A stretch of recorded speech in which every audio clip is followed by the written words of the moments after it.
In Memorizu, after his father-in-law Makoto fractures his leg, young professional Yuta travels from his home in Tokyo to a rural town in Prefecture Kyushu to take care of his older man and help out in his old-fashioned photo studio.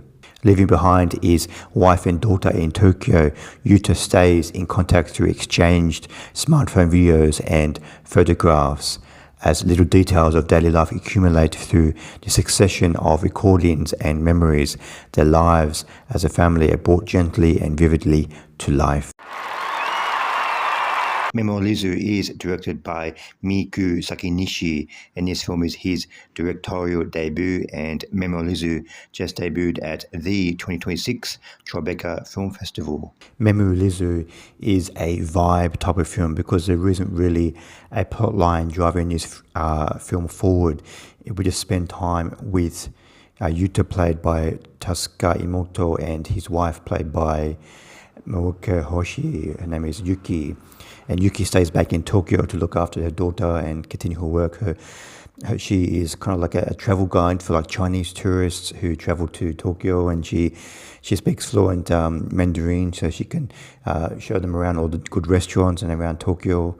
And Yuta travels to the Kyushu prefecture because his father-in-law has like a cast on his leg, and we're not really given any details as to how this happened, how this accident happened, but we assume he had some kind of a fall or something, and then so because of he has a cast on his leg, he's maybe like late 60s, I guess, about 70 years old, and he has this like very cute like photo studio, and Yuta travels to Kyushu prefecture to help out his father-in-law. I guess this small town in the Kyushu prefecture area, everybody knows him, and he takes like photographs for like the local schools, like every year, the annual photos, and he takes like wedding photographs, and people come to his studio to pick up photographs.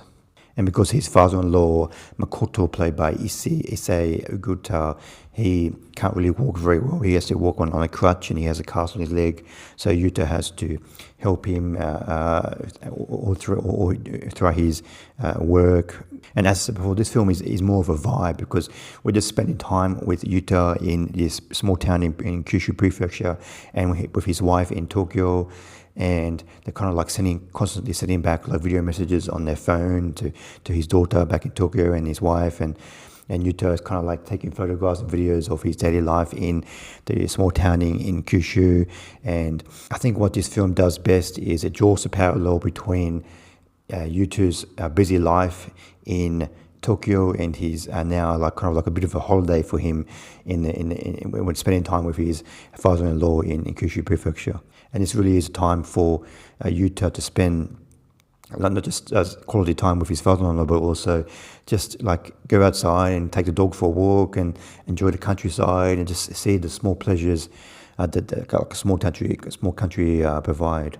I think probably the favorite moments for me in this film when a director, Miku Sakinashi, she put like a very beautiful musical score combined with Yuta just like walking through the countryside and just not really introducing himself to the locals, but just kind of like having a back and forth, like there's this kind of like recurring moment where Yuta goes on the side of a road and there's this countryman next to a cow, and there's kind of like wave to each other, and then later on the film that man is not there anymore. So it's just a very reflection of that kind of life in country town Kyushu.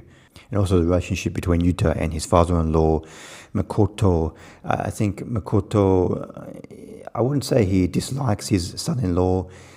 I think this time spent together was a good time for them to get to know each other just without the family there. And I think at first the father-in-law Makoto sees his son-in-law as a bit of an intrusion in his life. But I think as the film goes on, especially in the second half of the film, they spend more time together, they have lunches together, they have dinners together, and they get to open up to each other a little bit more. So that dynamic between the father-in-law and the son-in-law was quite interesting to see.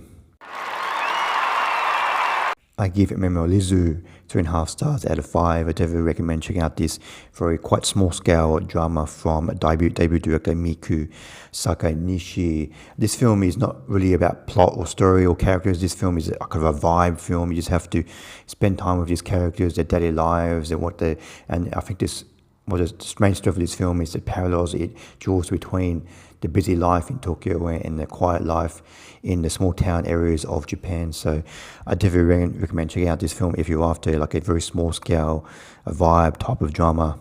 Thanks for watching. What do you think of Memorizu? Please comment below what you thought of the film. See you next time. Bye.